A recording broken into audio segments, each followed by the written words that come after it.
Massive thank you as always to our top tier patrons, Sarah Turner.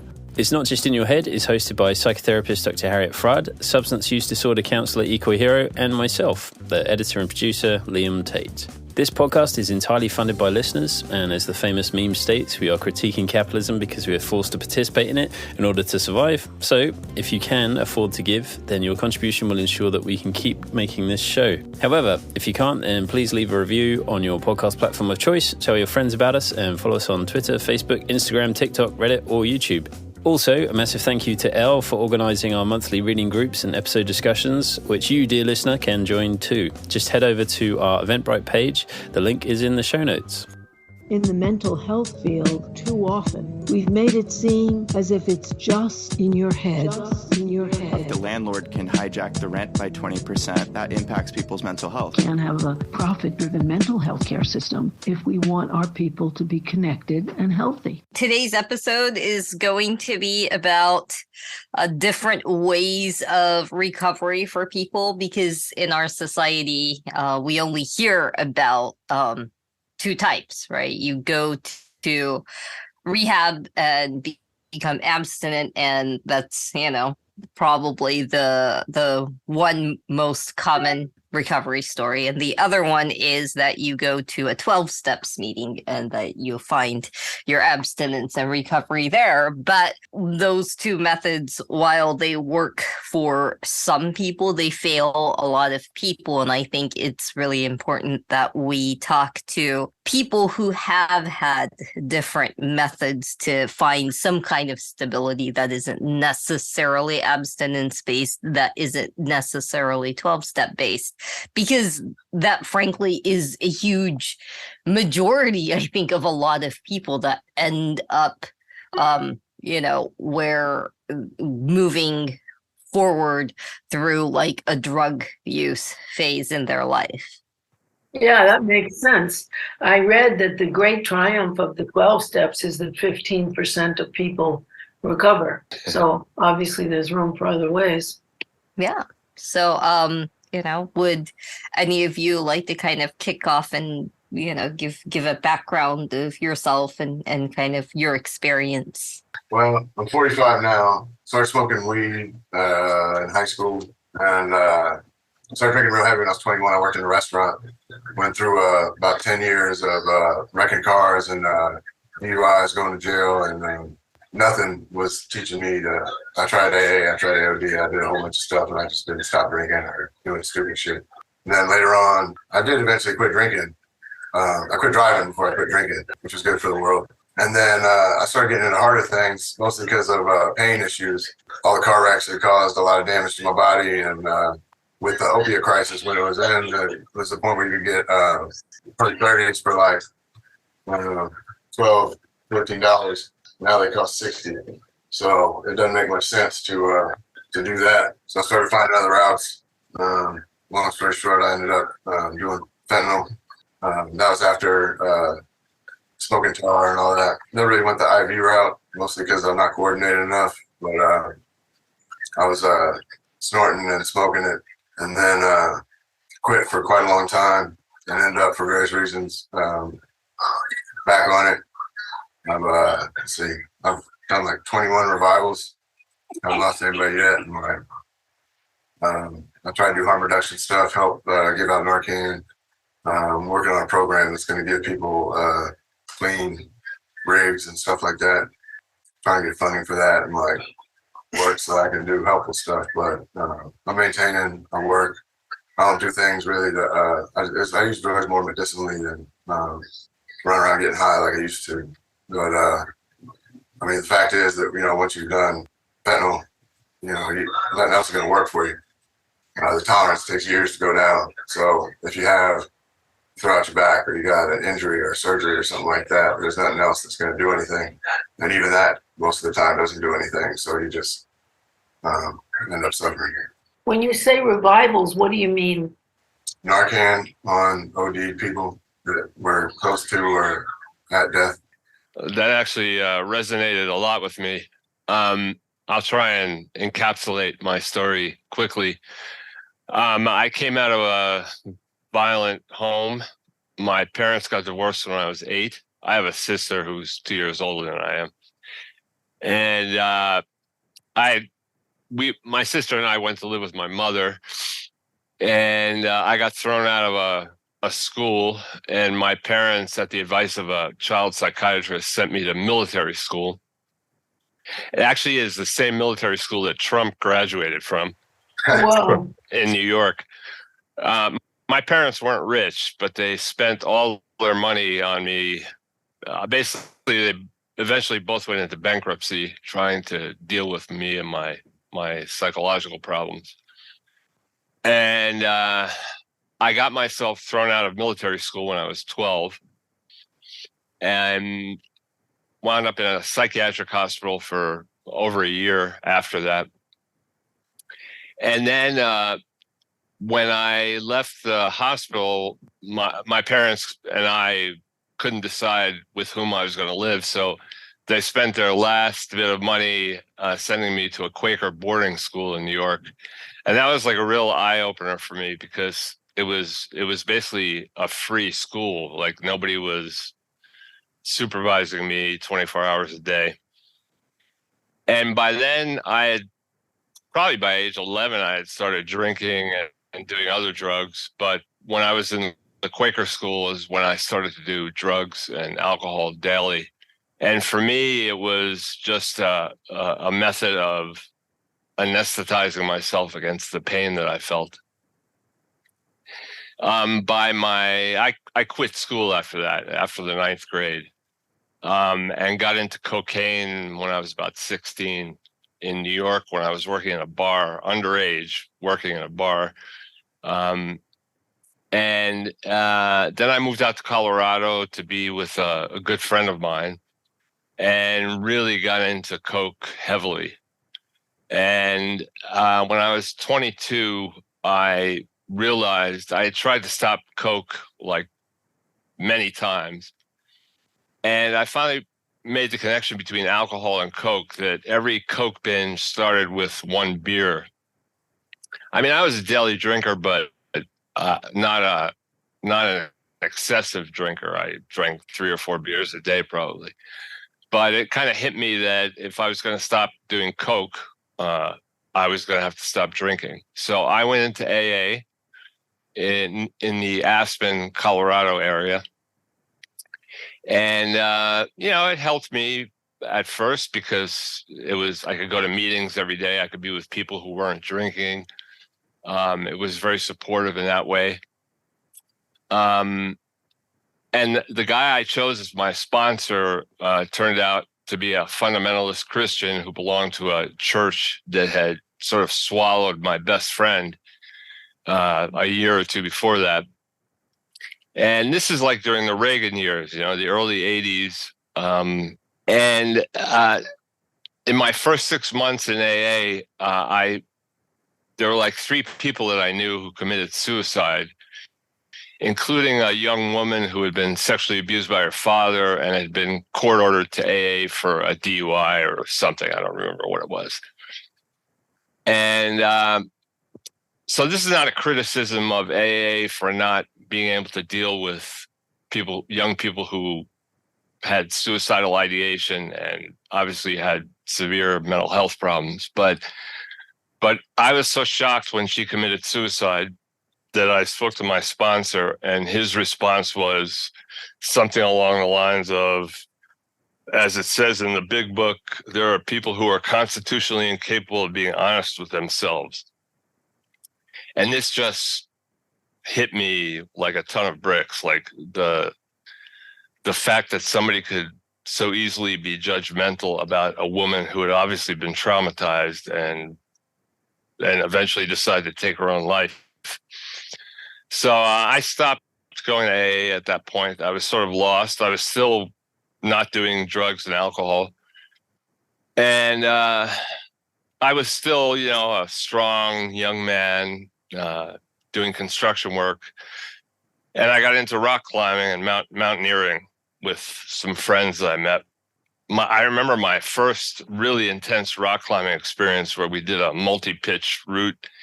And it took us like 3 hours. When we got to the top after 3 pitches, I realized, like, for the first time in my entire life, I had not been, the internal monologue had been turned off because it required so much concentration. And that was like a real moment of awakening for me. And I started meditating after that with a group of other friends that I met in the local area. But what really changed me was political activism. Especially around Reagan's wars in Central America. I had a friend who was traveling to Guatemala regularly and was telling me about the massacres that were going on there. And it turned out that my sponsor's church was like actively involved in Guatemala and supporting the state and supporting the paramilitary and military forces that were massacring indigenous people, which really hit me. But the real awakening for me was that by getting involved in this, I suddenly found a community. It was a community that I couldn't see because it was a community of people all over the world, but it was one that I felt a really strong identification with. And this kind of broke this narcissistic feedback loop that I'd been trapped in since early childhood.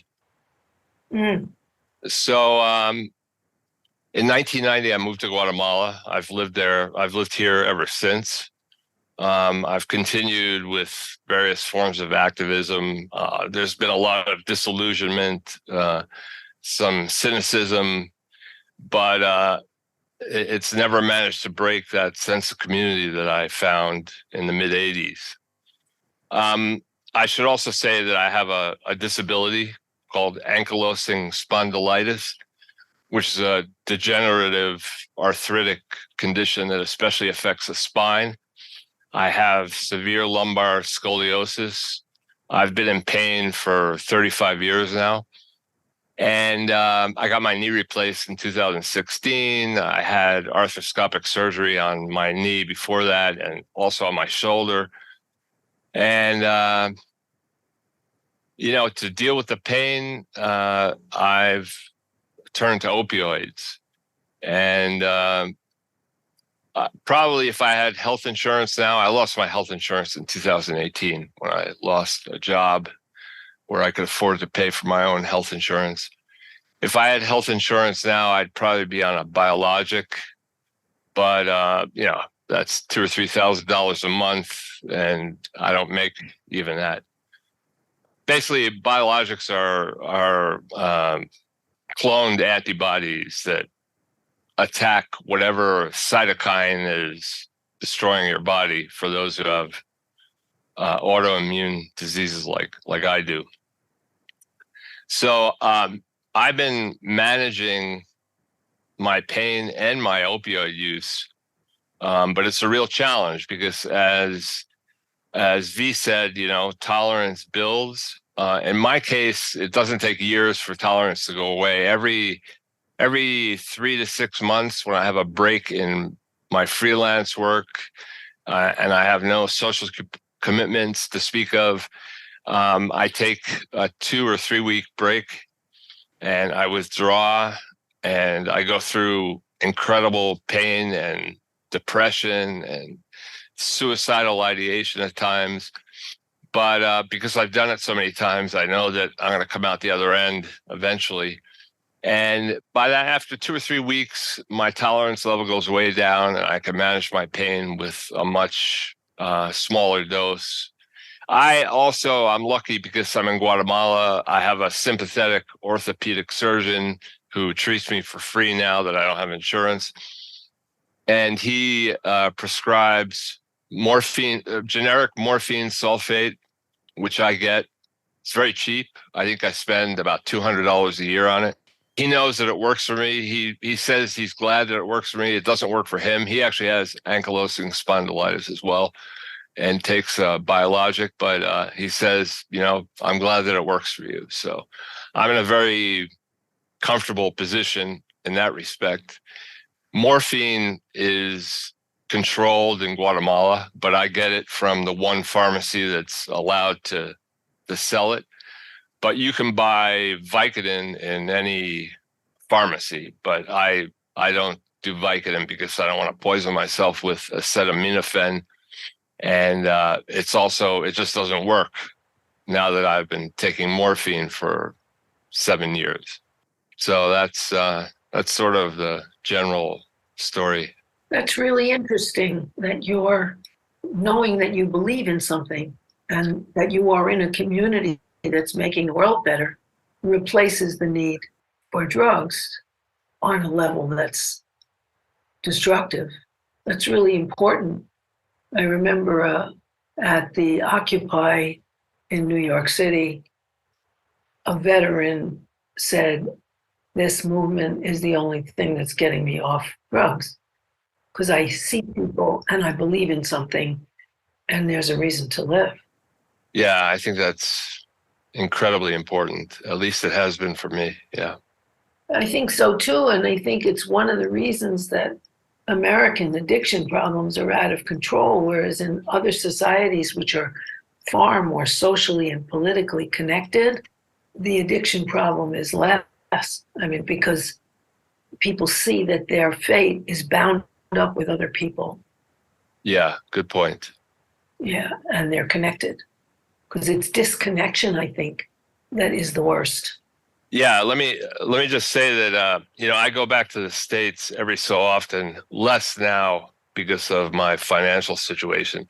The last time I was there was a year and a half ago, but I mean, Guatemala is not a paradise. It's a third world country that went through a 35-year civil war with 250,000 people killed and another 50,000 disappeared. But even so, going back to the States, I'm hit just by the level of alienation and how isolated people are in front of their TVs, and it's really striking. I have a question for V, whether just any of that played a role for you as well, as in sort of politics or organizing or anything like that. So I started off in politics on the liberal side of things, working with Working America for the AFL-CIO, and that was kind of when I started with the pain pills a lot, because in order to get through a day canvassing with my body, it was just kind of necessary.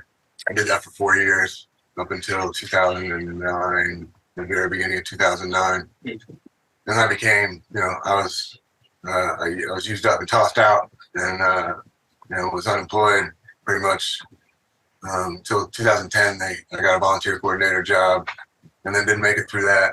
I'd been not drinking, but still taking the pills, and then I had a relapse on alcohol, and man, I mean, I was on a lot of Clonopin and Vicodin, and I got shitty drunk and woke up with a pistol and a backpack full of pills under a bridge somewhere, and then I ended up doing a bunch of stays in psych wards, and ended up on disability. Didn't work until last year, so 2010 to whatever last year was, 22. But as the Occupy movement, I'm in Columbus, Ohio, and I saw what was going on in New York, and that we had a little tent in Columbus, and I heard about it. I had a doctor's appointment. I went and got off the bus and walked into a rally and was an activist for 11 years, or 10 years, sorry. Still do activism, but not as much as I did. And my politics just, changed. I'd always been a leftist to a certain extent. I always felt like the liberal thing was something to work for practically, but not really where I was at. I read the manifesto when I was probably 15 or something like that. That was great. But yeah, it's been tying to political things and activism that's kept me motivated just to continue and keep going on. And my kids, I've got 2 kids that are amazing, but when you can't do anything for them and you're just sitting there, I mean, for a lot of years, I was living off $20 a week for cigarettes and my food stamps. So I didn't feel like a parent really like that. So getting into activism, and the other thing, the Occupy tent, people brought us a whole bunch of shit. So I was eating again and all that good stuff. But yeah, and then I just got more and more active in Columbus with all of that, and eventually some things happened. I stepped back a little bit from being on the front lines. I had kind of a security role to an extent. I'm a pretty big guy, and I was able to de-escalate a lot of situations, and otherwise at least be a without usually any physical force, just being able to regulate things from getting too out of hand. When I stopped doing that, like now I work for a nonprofit that just helps people. We've funded mutual aid projects and social workers, and it's really a cool charity thing that I'm lucky to be a part of. And so I'm able to put money into people that are doing good work. And as I said, I'm trying to get my own project going off the ground. And that's definitely been a force of trying to keep, as opposed to like just getting fucked up. I just ended up doing that. And that's kind of where I'm at now. It kind of keeps me grounded, and I do my maintaining medicinally, but don't go out there and try to, get high all the time. Right. One of the things that you both mentioned is chronic pain. And we will actually be addressing that issue in a separate issue. But, one aspect of the abstinence-only culture has actually really impacted, a lot of people who end up with chronic pain in major ways. And, I think a lot of the public doesn't understand this concept that people could have had a chaotic drug use issue and still be able to manage pain management as pain management. That those are two very different things in some ways. That's definitely a really good point. I also am on Klonopin, which is I'm on a lot of psych stuff for my disability, and I have not abused Klonopin. Well, when I was drinking, it was automatically abused, but I don't drink anymore. And like, I take my little Klonopin at night once a day, and they're always there. And I usually have extras at the end of the month. So I also manage that without a problem. Yeah. Yeah, it's one of the misconceptions I think a lot of people have about drugs in general, and also just the probably like the one drug that ends up being the most harmful, which is alcohol, right? Most people think it's heroin, most people think it's meth, but for a lot of people it is alcohol. It is the only the one of the few legal ones that are allowed is curiously the most harmful in many ways. Yeah, that and cigarettes. Yeah. It's kind of a irony, because I do still occasionally drink. I do still occasionally smoke cigarettes, and I always joke when, I'm around some of my friends where they're just, I'm just like, hey, like I'm doing the hardest drugs out of all of you guys, Yeah, I think I quit smoking a year and a half after I quit drinking. And it actually wasn't that big of a deal. I had smoked 2 packs a day since 12, and I was almost 25. It was New Year's Day, 1984. And I was driving a taxi in Aspen like 12 hours a night. And then, so I was keeping myself very busy and chewing 3 plenty packs of gum every day. And I had my jaw muscles were bulging like Arnold Schwarzenegger. But it's funny, the taxi season ends when the ski season ends, which is Easter. And I suddenly found myself out of work. I had saved up like a big chunk of cash, but I had nothing to do. And at that point, it's not that I had the urge to smoke, but at that point, all the emotional stuff that I had stuffed with cigarettes, and then with 2 or 3 months of driving a cab 7 nights a week, started to come up. And I went through 2 or 3 months of a real emotional crisis. And I flew back east to visit my family, and I had a fight with the Continental people at the counter because they wanted me to sign a waiver because I had a backpack, and so they couldn't assure that it would arrive safely because it had straps that might get caught in the belts, etc. And I had a big fight with the guy, and finally I had to cede, or else I was going to miss my flight. And so my plan had been to fly to Washington, D.C. and then hitchhike down to North Carolina. And it was in March or April. I guess it was in April. But it was pretty cold. And I had, I had a T-shirt on, and I got to the airport, and my backpack was nowhere to be found. And they gave me this form that said that I could write a letter to Continental in Houston. There wasn't even a phone number that I could call. So I went completely apeshit and almost got arrested, and basically got thrown out of the airport in my T-shirt. And so I was forced to buy a really expensive ticket to go to North Carolina because I wasn't going to hitchhike in the middle of April in my T-shirt. So that was kind of what quitting smoking was like for me. But I eventually started smoking again 5 years later. I never got past 4 or 5 cigarettes a day. But my mother was diagnosed with terminal lung cancer in 1998. And when I found out about that, I quit for good. I haven't had a cigarette since. Good for you. Thanks. I did want to pick up on one thing that V said about, it's not about getting high. It's the same for me. It's about pain management. I would have to take industrial quantities of morphine at this point to be able to get high.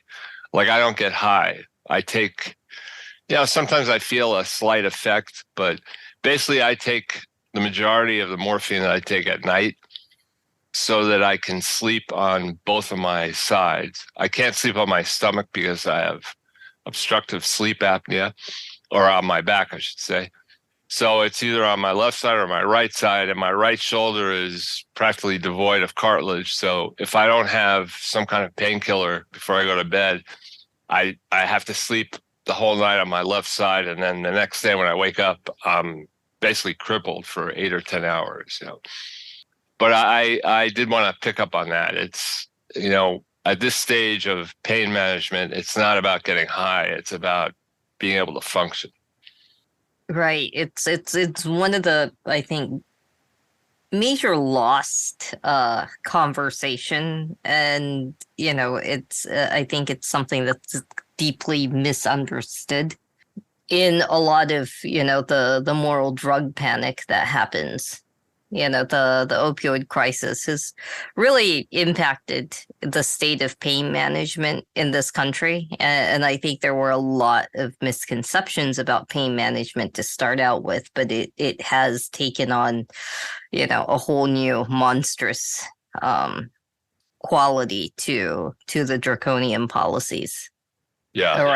around pain management. But that is one of the, especially as people get older, the chances that people may require pain management increases, right? V has talked about his car accidents, you with your autoimmune disorder, that these are things that impact people. And I think having the general public understand the difference between physical tolerance and addiction is important in helping the public navigate these conversations.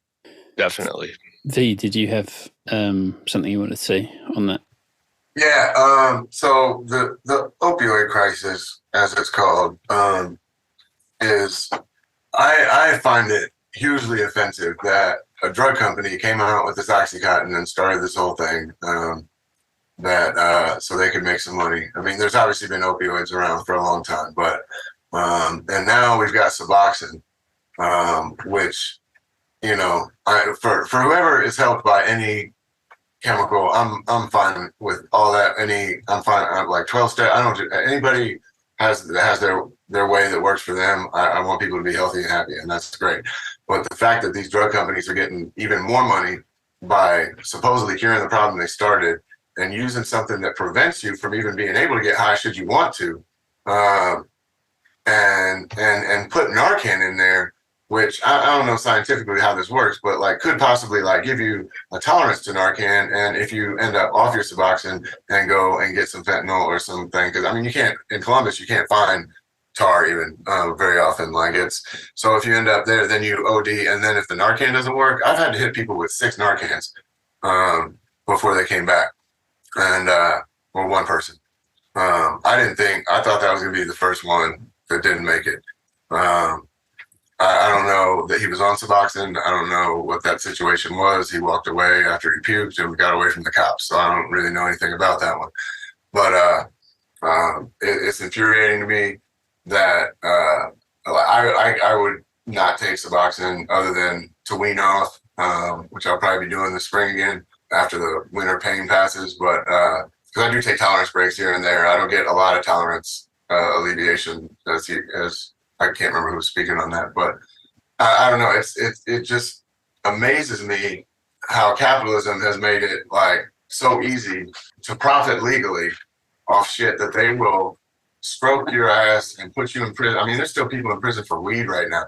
Disaster capitalism, right? Yeah, it's I sorry, I'm getting upset. I'm gonna mute myself because that shit fucks me up. Yeah, I think we should go down that avenue of exploring that stuff that you just mentioned. But I'm just wondering, for the uninitiated, is there sort of an overview of all these different substances and what they're supposed to do?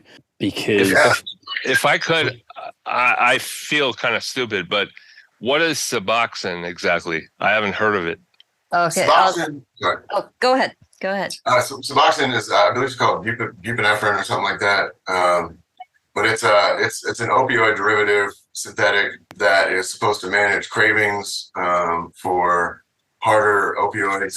Yeah, I have heard of it, just not by that name. Okay, yeah. Thank you. Suboxone is the trade name, but it's basically, we have, as a society, we have such a reservation with methadone. Methadone has its own pros and cons, but it is one of the more maligned. It's one of the oldest, the most effective, but also the most maligned medically assisted treatment for substance use disorder, opiates specifically.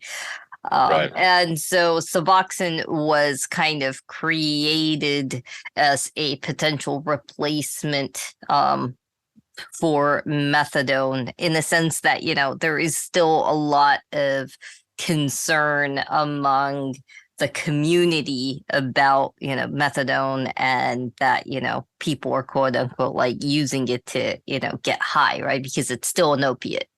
It's a maintenance program, versus one of the benefits, or quote unquote benefits, of Suboxone is that, it is, while it is an opiate derivative, the naloxone in it prevents people from getting high. Gotcha. Thanks.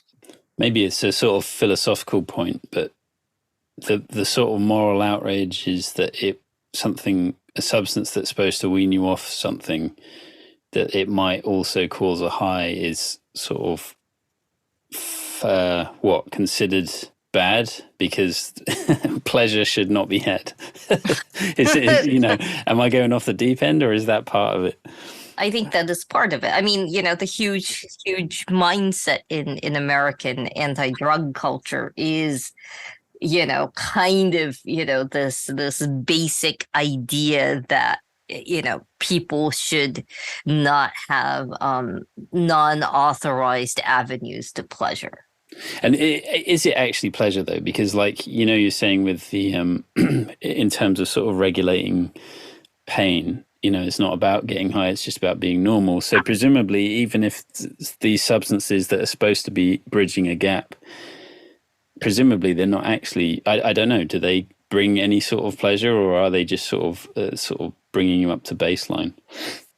I got high for the first time the other day in a very long time. I did a little more of something that turned out to be stronger than I thought it was.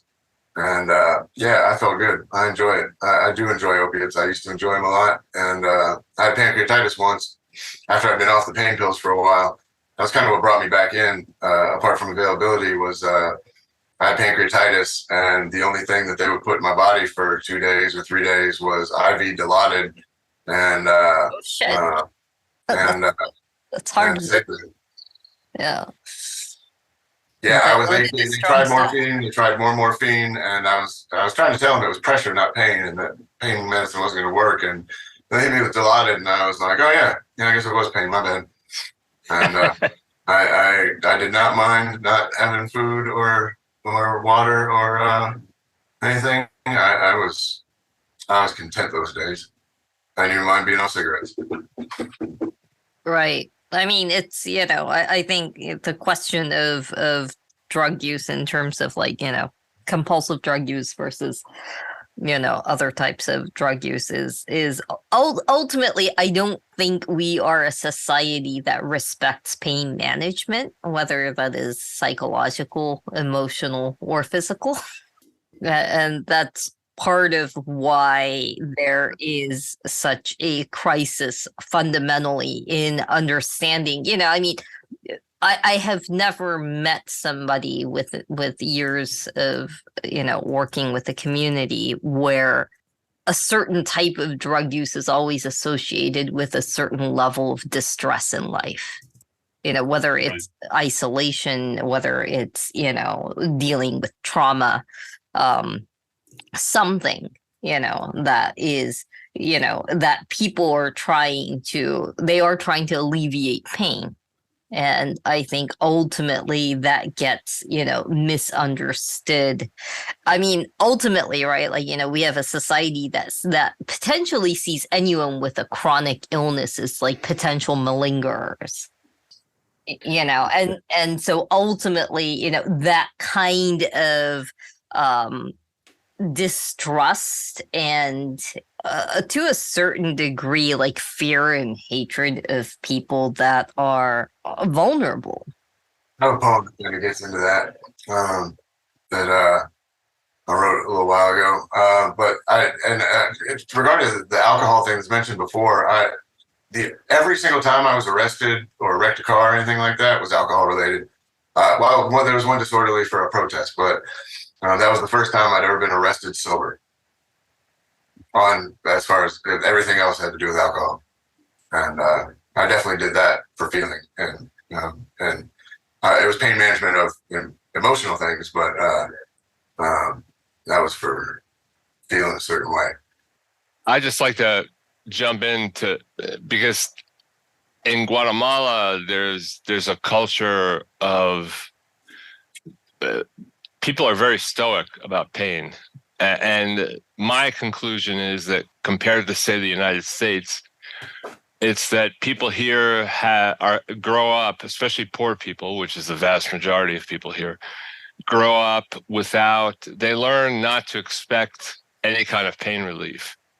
And so they express pain in a different way.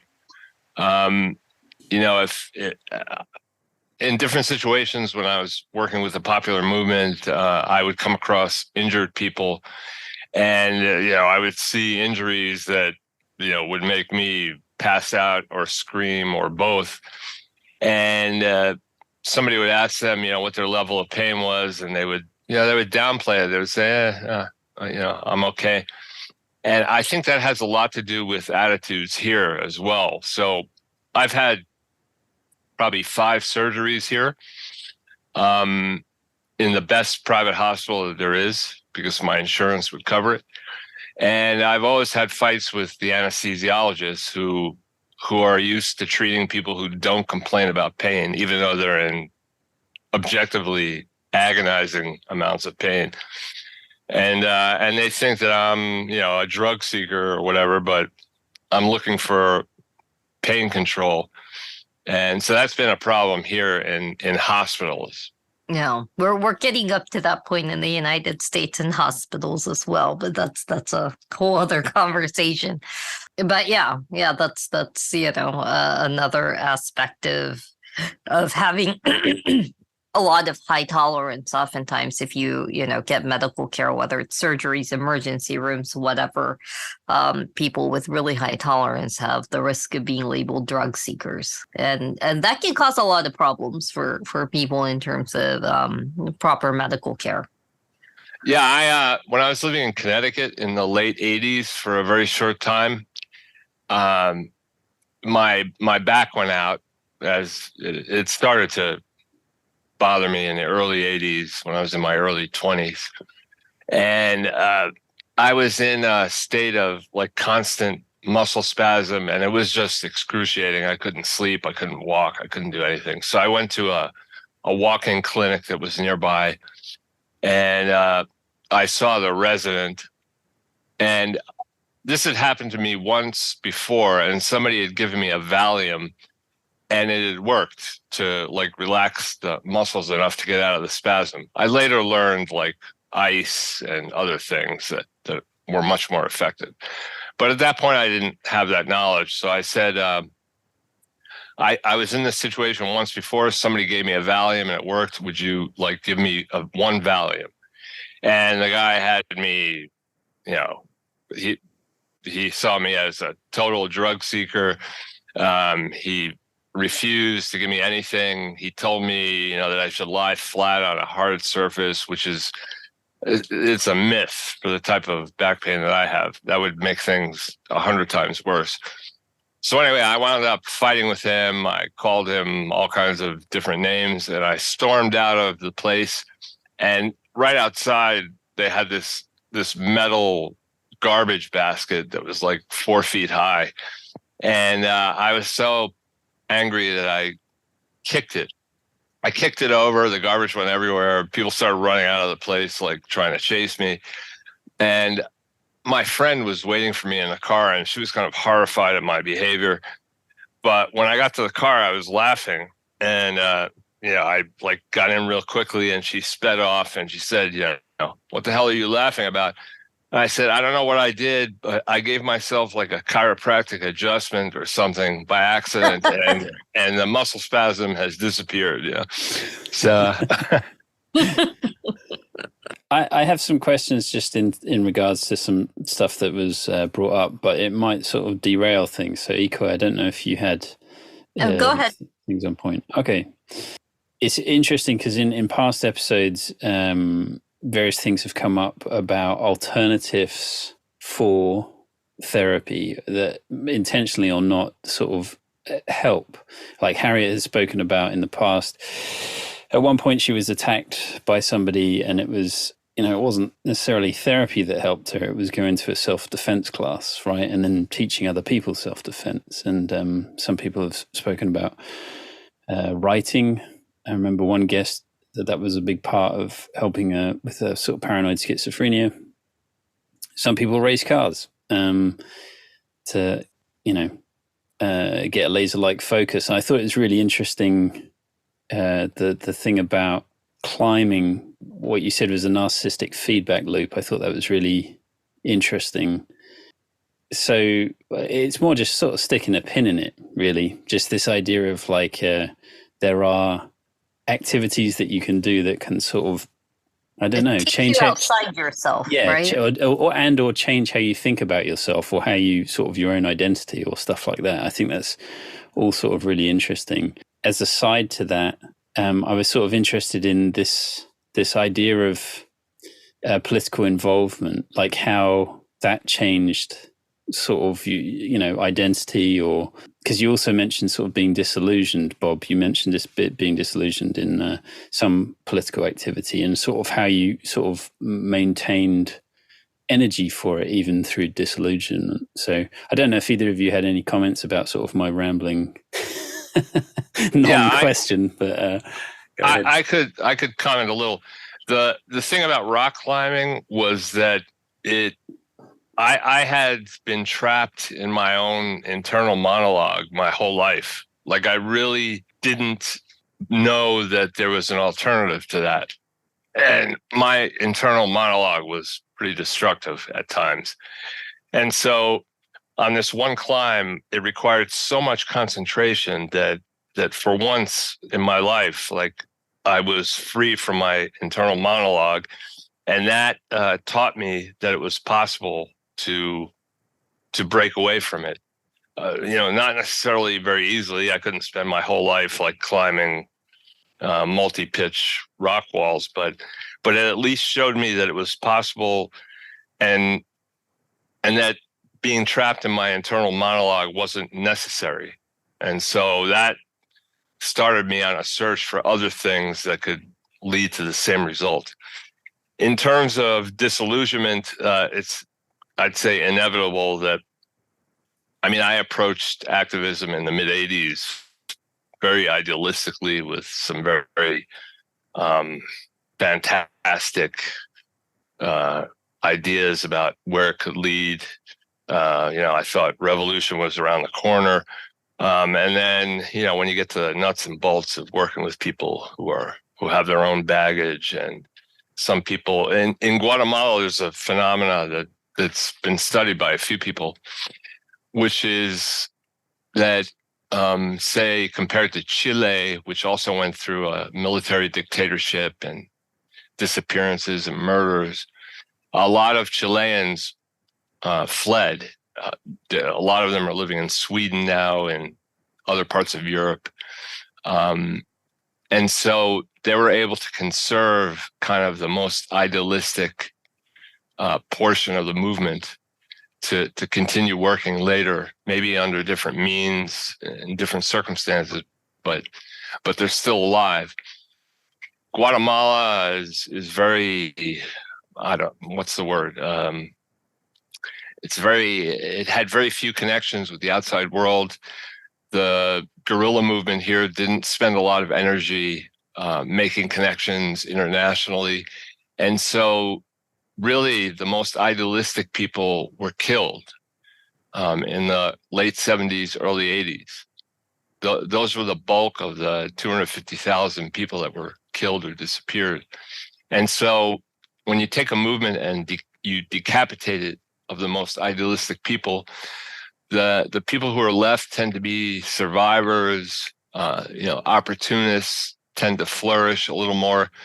And so by the time I got here, that was sort of what the movement looked like. That's not a criticism of the Guatemala movement. I think it's just something that applies universally.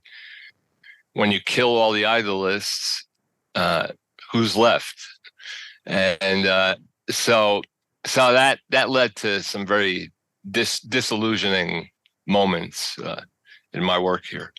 Well, it does actually remind me of a comment that somebody that I knew made. He was a young gay man in the 80s, a young adult in his early 20s, and he made the observation that the AIDS activists that were the most committed to because one of the major calls that some of the AIDS activism was making in the 80s was for like universal health care and a lot of social expansion in the provisionings, and he had made a similar comment about how the most committed were died off, and what was left were the opportunists. V, did you have any sort of thoughts on any of that stuff? Absolutely. So first off, I would say that I found that I still have some idealism, but it's definitely tempered by practicality, especially with the amount of criminal activity that I am either around or engaged in as a result of, making sure that I have medicine. I mean, that's capitalism. It's not corporate capitalism, which is one of the reasons I appreciate it. I would rather give money to a hustler that's taking care of their family than to Walmart. I keep idealism alive as best I can in some ways, and then I deal. There's the revolution's not around the corner or happening tomorrow. So let's see. One of the other questions I was saying. When Bob was talking about the rock climbing, and I think one of the things that I've been a writer since I was probably 6. I think I wrote my first poem, and I still do poetry, but mostly I do hip hop. And that's the most therapeutic thing, even though I am in therapy, that I do. It gets the most off my chest and is the most accurate and true representation of what's in my mind that exists. Also, I found meditation. I'm not as good at it anymore, and it's kind of weird because I learned it in jail, and it was to do with like the TV being on all the time, and the lights never going out, and people talking all the time, and I just needed to get away from it. And I read some stuff on Buddhism and started. I had some books dropped off for me. I was lucky enough to have that on different meditative practices, and I found that counting breaths would quiet my mind and I could escape. I felt more free at times in jail than I have out and about. And although I also read about 500 pages a day, so you get to go a lot of places with books too. But yeah, I mean, I think that it's easy to lose idealism in face of what we see and what we know and what's going on. But that what I find is that if I have my political and ideological thoughts in some kind of well-constructed and a thorough, if I have a thorough thought process that is based in something that I believe and know, then I can take actions that do the best I can in those situations, and that'll keep my idealism alive to a certain extent, but it will also cause me to act in ways that do the best for the most people that I can, and that is enough to help me also in a therapeutic way. Right. Yeah. The ideals aren't excess things that you shed just to survive, that they are part of the thing that drives, survival, reasons to, stick around.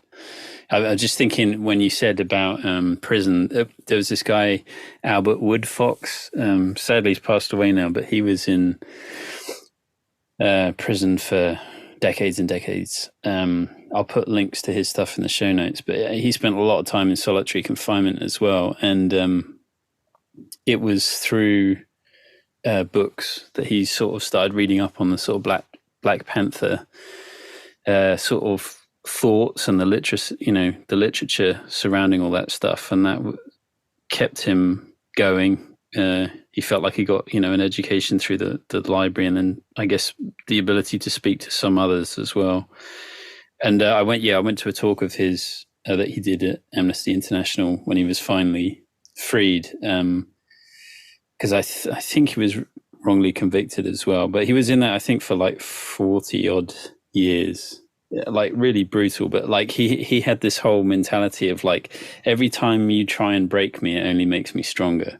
Story was fascinating, particularly for that sort of takeaway, and particularly because his vibe coming out of prison all that time and sort of being treated terribly was very humanistic, and just this whole thing of like, if we're going to create a society that's just dog eat dog, we might as well just go not even have a society, because we can just do that in the wild, right?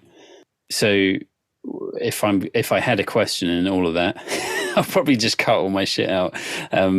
It's because we recently did an episode with some people who had been in prison for like a decade and then with re-entry into society and all that kind of stuff.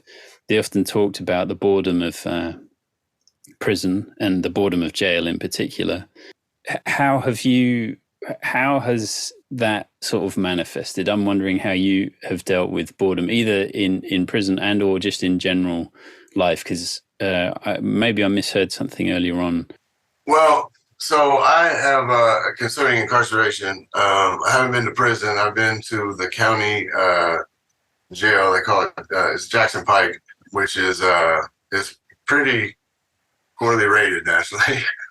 I usually did about 30 days. I ended up as a whole lot of privilege involved in that, because my fourth and fifth DUI, I think third, fourth, and fifth DUI could have all been felonies, and I only ever did 30 days for any of them. Well, for almost all of them actually, but so I wasn't in for quite as long. But the thing about Jackson Pike is that it's 24-hour maximum security lockdown. I mean, sometimes they'll come in and do rec. I usually did rec if I was there for a month, maybe once or twice for an hour. But other than that, I mean, you're locked up in a pod with 2 rooms.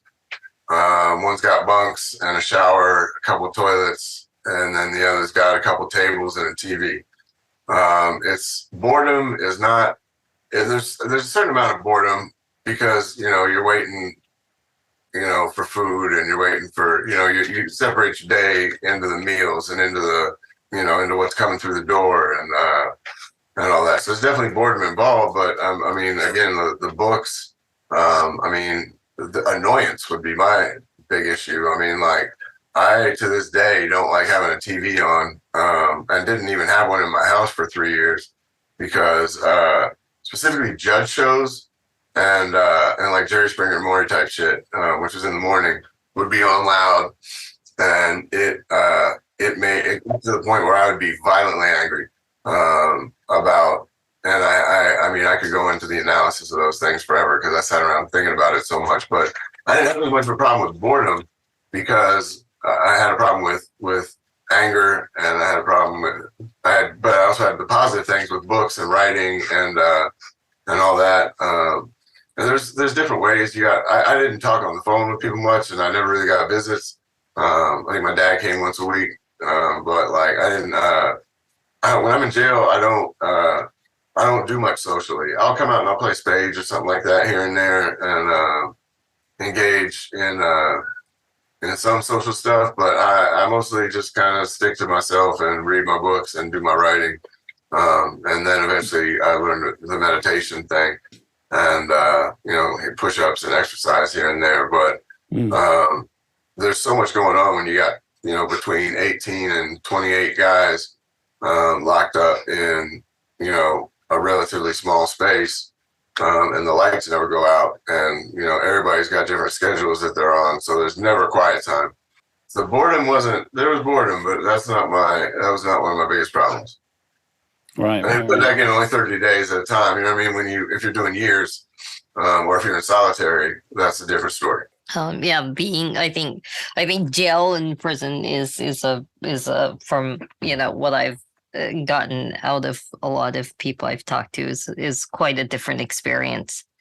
But yeah, it's one of those things where I'm always like, whether it's Bob or V or anyone else that I meet that have gone through a lot in their life, and it is I've always found it incredible that people do find a certain stability regardless of the visions that society puts out for them that they don't fit into, because I think that's kind of a hard place to be in. It's also the only place I've been purely sober in my entire adult life, right? Which is interesting because it's hard to gauge like how much you enjoy that feeling of sobriety when you're in the place that you don't want to be. Yeah. Going about Jackson Pike too. Yeah, people in general would choose, in Columbus anyway, would choose prison for a year over 6 months in Jackson Pike. Wow. Yeah, ours has gotten so bad that, you used to be able to drop off, I would get 10 books and I could rotate them in and out, like give the deputies a bag of books that I was done with and have, books to replace them. And I was doing that twice a week. And, you could get, boxers and, white T-shirts dropped off to you, socks, and various things to make yourself more comfortable. Because what they give you is a dilapidated mat, a rough blanket, one sheet, a small teacup made of plastic, a plastic spoon, a shitty toothbrush with no toothpaste, and a rule book. There might be one other thing, but so everything comes through commissary. And nowadays you can't drop off or have books dropped off. You have to get it all through the commissary system, and I think that's run through like Amazon or something like that. So, and that only happens every 2 weeks. So if you get arrested and put in a pod that say just had a commissary the night before, the only way you're getting clean drawers in the next 2 weeks is to hand wash in the sink, which is not really always appreciated. But people use a trash bag and bars of soap. I could go on for hours about this alone, but it's a whole different thing. But it's one of the things another thing that kept me from being bored was just kind of being amazed at the creativity that people would take for to get things accomplished, like taking trash bags, filling them with water, and using it to lift weights. Instead of a barbell, to use empty milk cartons as pencil boxes, to use a nail file to sharpen a pencil, because there's obviously not a pencil sharpener. You got to wait for runners to come around and throw them under the door, and then they come and throw them back under the door. my friend who just got, I haven't been there since 2013, I think. That was a hell of a day. It's gotten way worse since then. Well, when I was there in the 2000s and late 90s, I didn't have a problem, but I was off into the medical ward since I was on a lot of medications. So I was in there with, more older guys, and then, some people with some mental health issues that were more difficult to deal with than my own. And but it wasn't. I didn't mind jail all that much. It was. I wrote a comedic short story about my first couple experiences there. Like, I mean, I definitely don't enjoy it, but I'm institutionalized to a certain extent, and I have some objectivity. And when I went in 2013, there were almost no books around. Usually, there's a couple books you can just pick up. Somebody's left something or something like that. There's a bunch of decks of cards. A Bible, many Bibles. So it doesn't count among your books that you're allowed to have. That's an extra one that they or a Quran. When I went in 2013, there were no books. There was one deck of cards. Almost nobody had any commissary bags sitting around. It was, and I was only there for, I think, 4 days that time, maybe 5. But it was the hardest stretch I did. It was also the most interesting. I watched a guy get baptized. I watched a man wash another man's feet in a baptismal thing. And I am not religious in any or spiritual in any sense of the word. And I was moved quite a bit by seeing that humility and love to a relative stranger. It's not like Oz. It can be, but not always. Is in regards to sobriety, then, like you said, sort of being in that situation, being sober and being like, yeah, is this what, being sober is, because it's not all that great. Is there an element then with, say, AA, for example? I can't remember the proper term, but presumably being sort of sober full time, the reason that they hold that in such high regard is because it equates to stability, or is it sort of more a moral judgment? That I'm probably the wrong person to answer. I've had problems with the 12-step programs and never got into them. So I don't know what their perspective would be. My thoughts on complete abstinence for myself are that I just don't have at this point a desire for that. The amount of trauma that I've experienced in my life, and physical and mental, is to the point that if I was to allow my mind to let that flow through full time, I would not be here very long, and I wouldn't feel bad about it. Right. That makes sense. I am impressed that the people of Guatemala and elsewhere, people elsewhere that I've known, don't think that by taking a pill, they'll get a quick fix. Americans have been capitalism is so evil in that it teaches you, get a product, you'll be okay, rather than look in yourself, connect with other people. We need each other, we'll be okay. That it is conducive to addiction. Because if you're looking for a solution in a substance, rather than in connection and empowerment with other people, you're much more likely to reach for the nearest substance. And your story impresses me because you're connected and it's a balm for your soul. Yeah. I agree. I'm lucky. I'm very lucky. I'm very strange. I feel like a mutant sometimes. I've had Narcan people who took one puff of something that I didn't get high off of. Yeah, tolerance can be incredible. Yeah. My connection, one of the other things is that I do a lot of drugs alone because I tend to not get along as well. Drugs cause a lot of instability and a lot of bad things in people's life, and I'm well aware of that. And I never try to, I'm not the type to try and get to, especially fentanyl. Jesus, I'd never offer somebody who didn't do it the chance to start for safety and like long-term reasons. But like I keep the drug part to myself as a medicinal thing, so that I have connections, because there's so much stigma and judgment. Especially, I mean, one of the substances I enjoy is hard cocaine, and the difference between somebody doing cocaine in rock form as opposed to cocaine in powder form is so highly judged that like it's ridiculous. And I mean, that would probably be, I just realized I didn't mention that earlier, is one of the things that is part of my life. I mean, that'd be the one thing I do to kind of, I have ADHD pretty bad, and to the point where I don't get high off meth either. It barely keeps me awake. I just found that cocaine is something that I can use periodically throughout the day, and it keeps my mind in a more stable place, and helps me out a bit. But because of the things that it causes in a lot of other people, I'm not saying that in a judgmental way at all. It's just the fact that I have difficulty with being stolen from and asked for shit all the time. You know what I mean? Like, it's that I've got a decent job, and I do my thing, and I try and be as helpful as I can. But I hand out cigarettes all day, and that's about it. I don't know. I just lead a very strange life, and I try to keep my substance use relatively personal, because it can cause people a lot of problems, and it can cause me to be looked at in ways that are not accurate. So sure, I'm always for whatever works for a person, that's cool. But for me, that's what I do.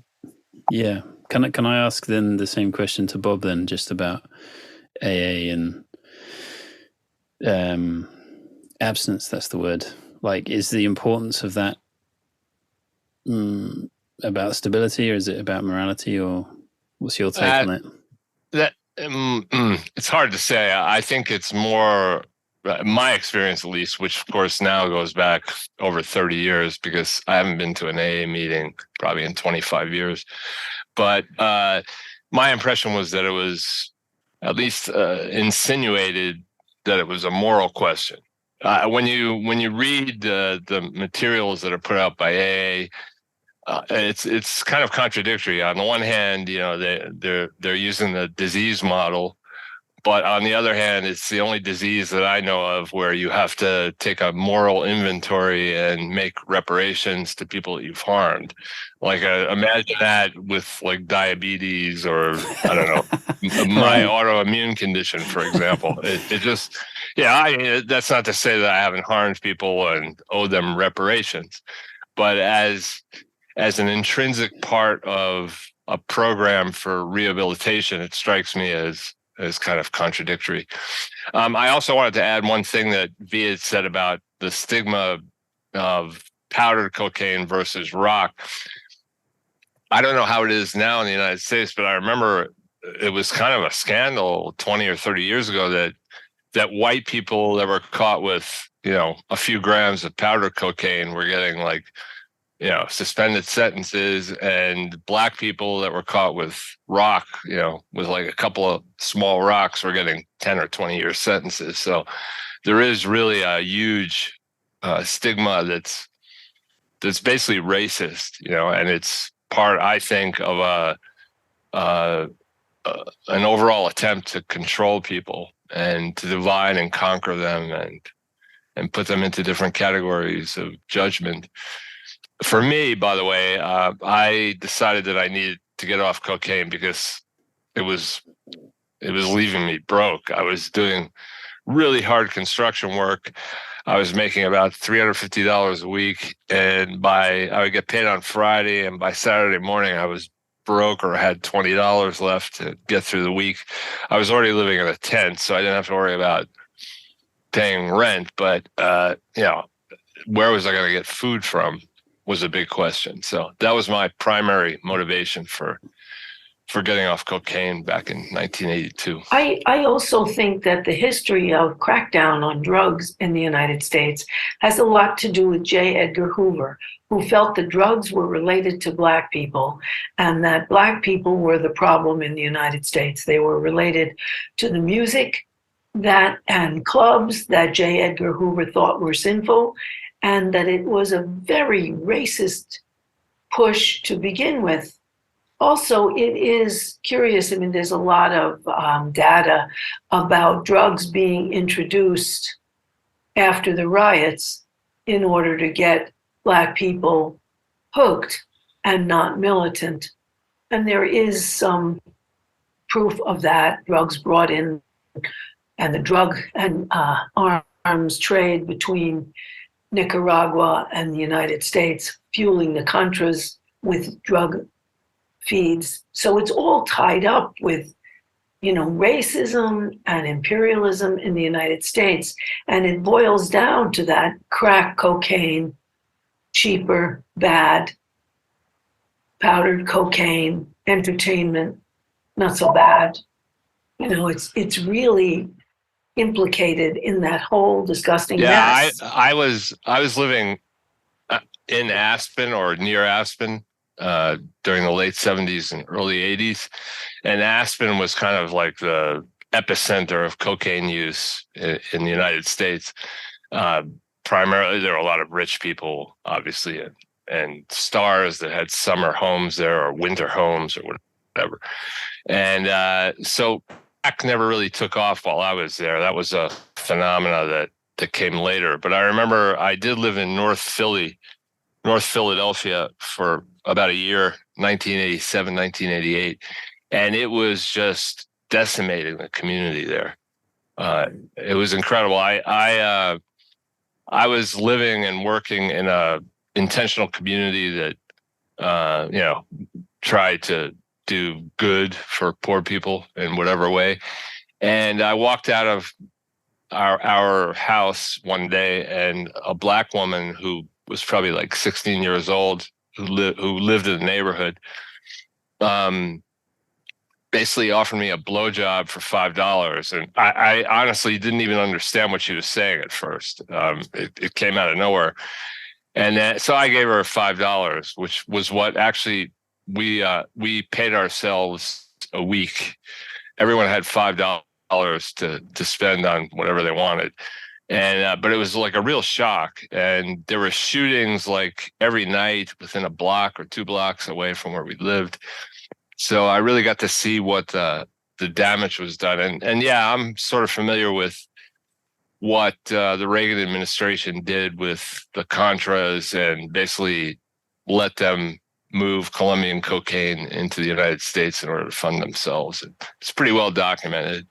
Yeah, it is. And also, I'm old enough to have lived before the drugs started flooding in. And in New York City, where I lived as a really little girl, everybody kept their doors open. There was much more of a sense of community, because I was really a little kid and would go and visit all the people in my apartment building. But it changed when drugs flooded, and I think that it did disrupt the solidarity and unity of the Black community as well as the white community, so that if it was politically motivated, it worked. People started distrusting each other and locking their doors.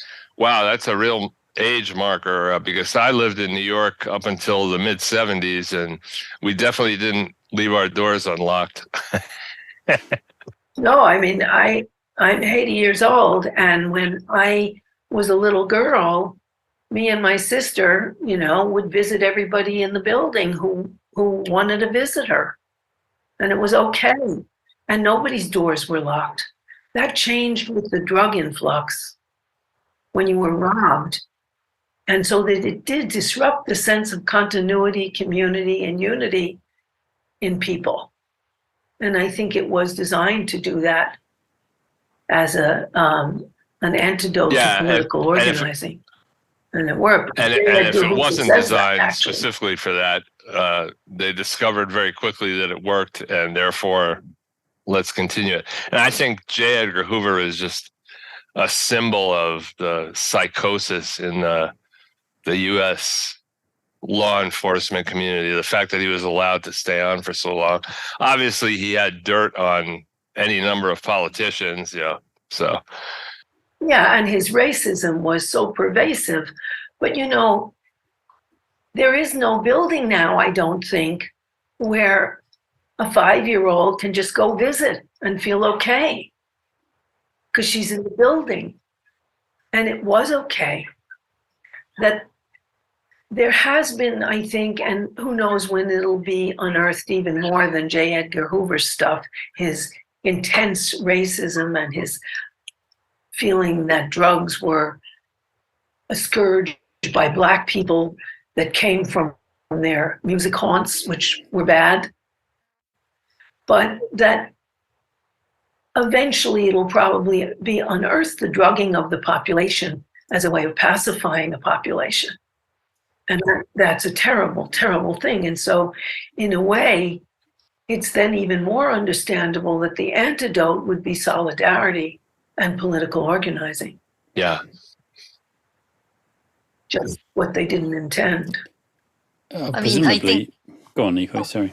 Oh no, I mean, ultimately, you have one aspect of, I think, a lot of what gets missed in a lot of like kind of historical views of drugs and drug use in American culture is the fact that like a huge swath of American population has always been under distress.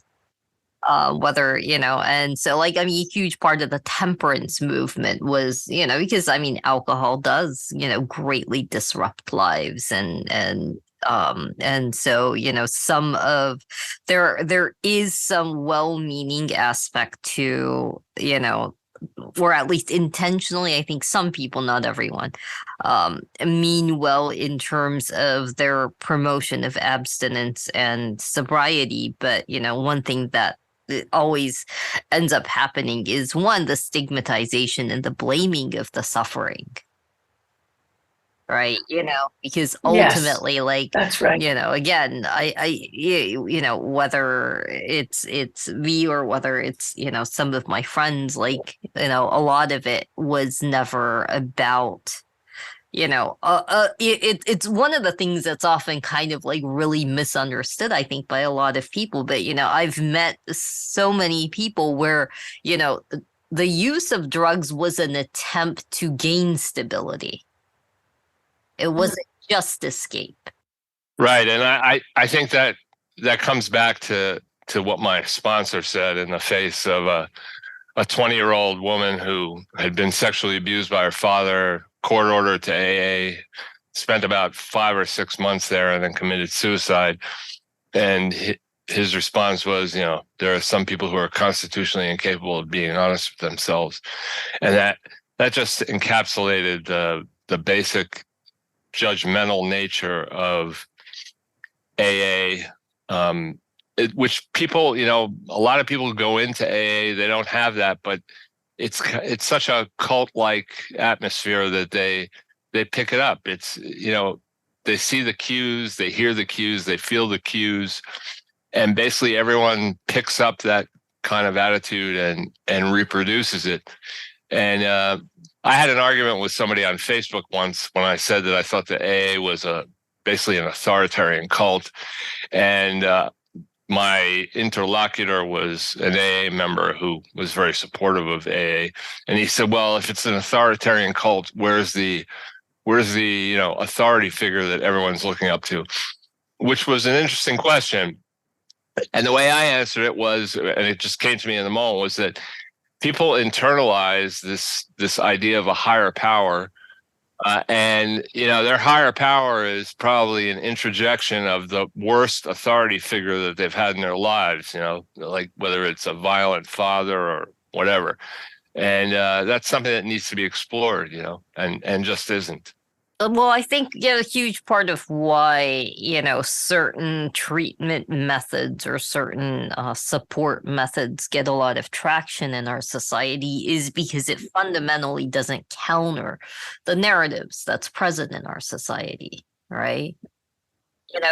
It doesn't, and one aspect of, whenever people are, experiencing, serious drug issues, the question is often like, what's wrong with you, rather than like, what happened to you? Exactly.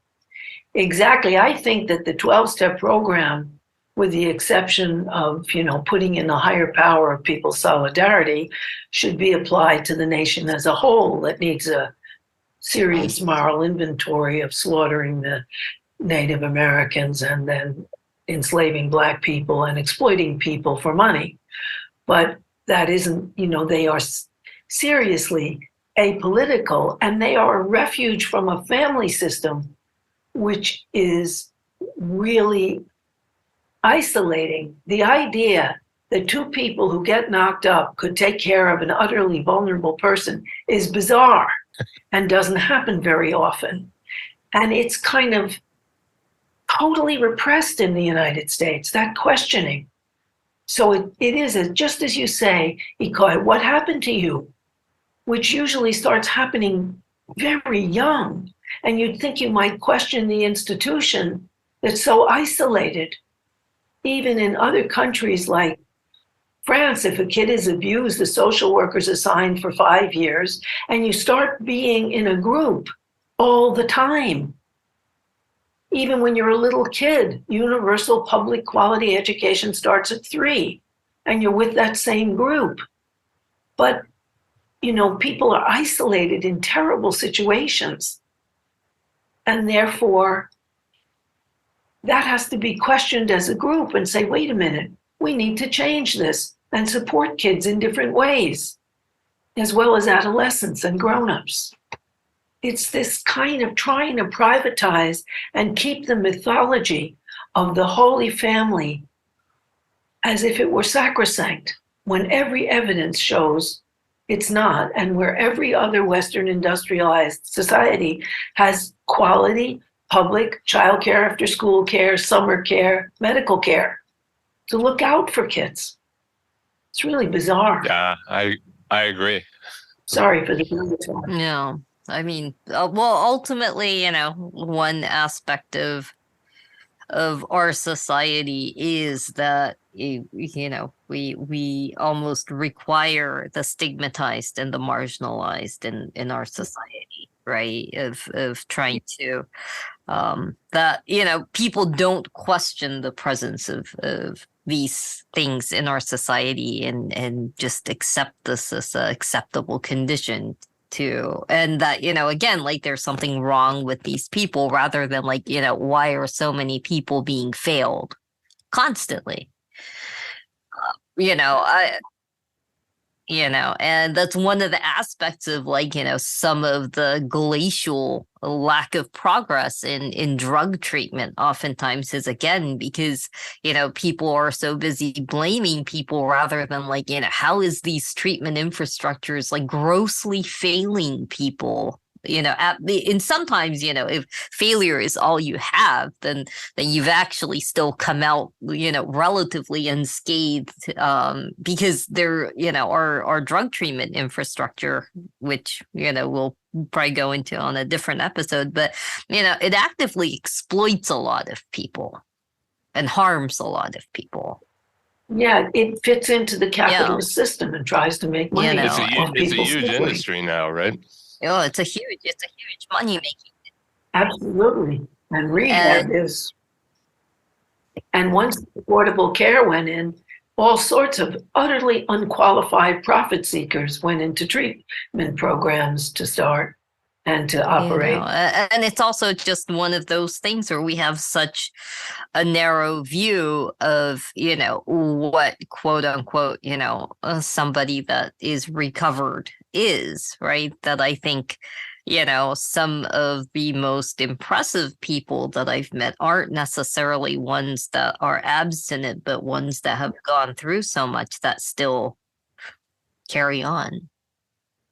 Regardless, like, with V, like, I'm always impressed by people who do a lot of time and service with overdose reversals, because that's a tough thing to do. That, I think, that requires a lot of love and faith for people, and belief in doing it together.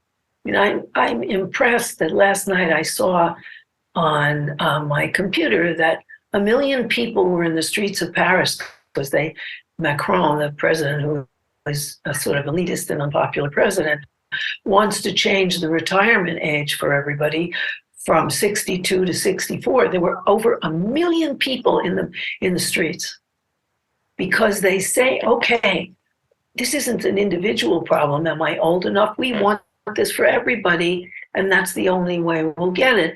And part of it is the United States was a place where if you were white and male, you could make it in every generation. You didn't have to say, I can't do it alone. I have to do it with the mass of people. Yeah, there's I'll put it in the show notes. I shared it on the Discord. It's a mathematical logic thing. It's got this name. It's just like you don't even, and it actually links back to something we recorded the other week about the right-wing psychedelic stuff, is that luck, it just plays a huge role in people's lives, more so than, maybe almost anything else. And so you don't even need economic theories to some degree. It's just fucking random. So like this thing of like, there was a period in time where you could make it. It's true that, certain countries, depending on their sort of policies, they equalize the sort of opportunities that exist in the country, and then there's more likelihood of being able to, sustain some sort of quality of life or whatever. That's true. And obviously certain countries really suck at that. And the US obviously had its period where there was a brief moment in time where felt like you said for the whites, they could, have the house and the car and the stable job or whatever. It was 120 years. It was really from the 1850s until 1970 or something, that if you were white and male or in a family headed by a male, every generation could do a little better than the last. And that ended in the 1970s. So that's a long time, and people got used to an ideology of individualism, and also the population was overwhelmingly white then. It isn't now, even though we still have a lot of discrimination. So that, of course, people got used to thinking you can make it if you really try, like the song says. But then that becomes the stick with which you beat yourself, right? Because if everyone is sort of encouraged to think of themselves as this one unit and everything depends on you, and it's nothing to do with the situation that you're either born into or just find yourself in day to day, then that's why I think the sort of the moral finger waving thing that goes along with any sort of substance use seems to be just the background radiation that you then have to deal with, There's a very common, if you are around a lot of the 12-step people, there is a very well-worn phrase that likes to be used, which is, change what you can, not what you cannot. Right, but a lot of times, that gets played out into like, a kind of a victim blaming type of stance is how it's often used in the context that it's often used. But, it's just, I think this is a society that has always been built on the backs of people suffering. And I think, the drug issue in the United States has always been kind of a very easy way, I think, for society to justify that suffering and ignore that suffering. Because again, right, the mindset has always been like there's something wrong with these people, not that, these people are in distress and need of our time and investment and energy. And there's something wrong with the situation they're in, because even going back to something we talked about earlier, I have a dear friend who was in a family where both his parents hardly spoke English and they were working all the time. And so he just moved in with this nice Puerto Rican family down the hall who he got to know, and he got to speak Spanish. And once he he was very smart. He got recognized by a religious school, a yeshiva, and they gave him a scholarship. But the first day he asked questions and they sent him to the head rabbi.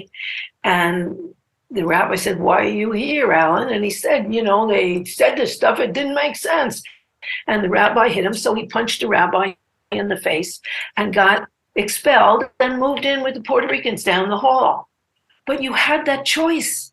People didn't used to be so hemmed in your individual household. And he grew up with the family down the hall because his father said he was a disgrace and he'd never talk to him again. Okay, I'll go live with them. There were choices for kids. And so the bad situation wasn't a lifetime trap. One of the things about being vulnerable and being a subjected population in our society has been that, one aspect of part of the reason why I'm always passionate about, talking about different experiences and how people gain stability, regardless of whether they use or whether they're abstinent, is because ultimately, one aspect of drug use is that you are kind of cast out of society, that you're considered the other, right? That, there a lot of the quote unquote recovery stories that are common, and by all means, people that fall under, the abstinence or 12-step model and have done well, I have nothing but, I am happy that anyone finds any, measure of stability and happiness in whatever methods that they choose. So I'm not, against that type of recovery, to be specific, but those are the only ones that are recognized. Yes. And that, I think, that is a serious problem, right? It's because religious, sort of a religious absolutism that you have to be pure. Right. And I think it's really important to see that, there are people that have found, a life for themselves that doesn't follow that model, because it's also a lot of people in society, right? I know tons of people, that are like, oh yeah, I did 7 stints in rehab and I still keep, relapsing, or I've been going to meetings for years and I still keep relapsing, and I think for a lot of people, they need to hear that there is life outside those models. Yes. So since we're coming up to almost 2 hours, my question for both Bob and V would be that, if for our listeners out there that may have struggled with success in treatment or success in peer support groups, what advice do you have for them?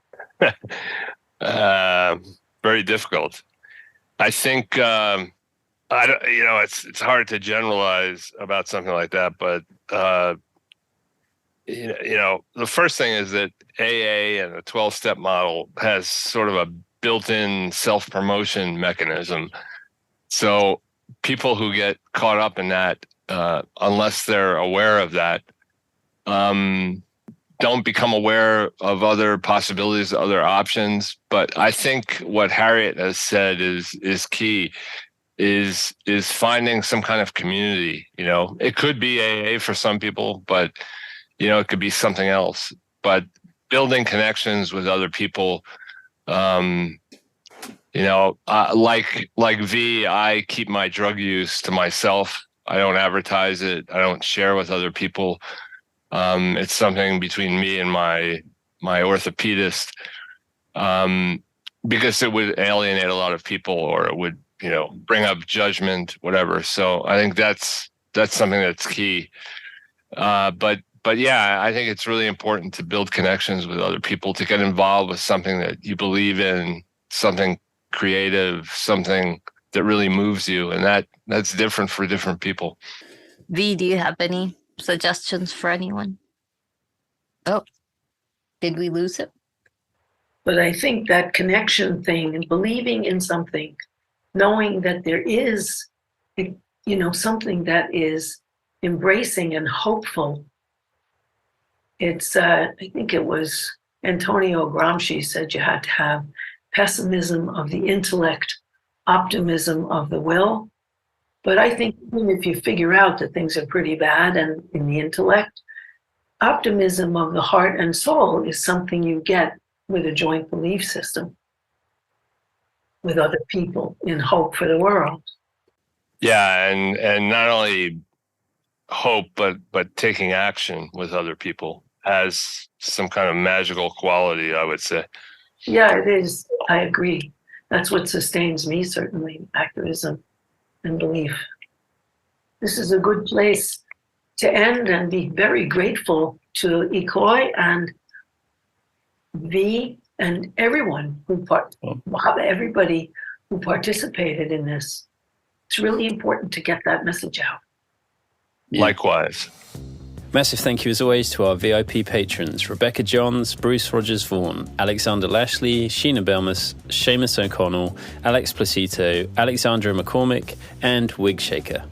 If you have enjoyed anything you've heard Harriet say in this program, you will definitely enjoy Capitalism Hits Home, which is a solo program that Harriet does through Democracy at Work, which is a worker-owned cooperative that produces other great programs such as Economic Update with Richard Wolff and the Anti-Capitalist Chronicles with David Harvey. I can't recommend enough that everyone also listen to Capitalism Hits Home if you enjoy It's Not Just in Your Head. And if you want to hear even more from Harriet, check out her radio show, Interpersonal Update, on WBAI and in the WBAI archives.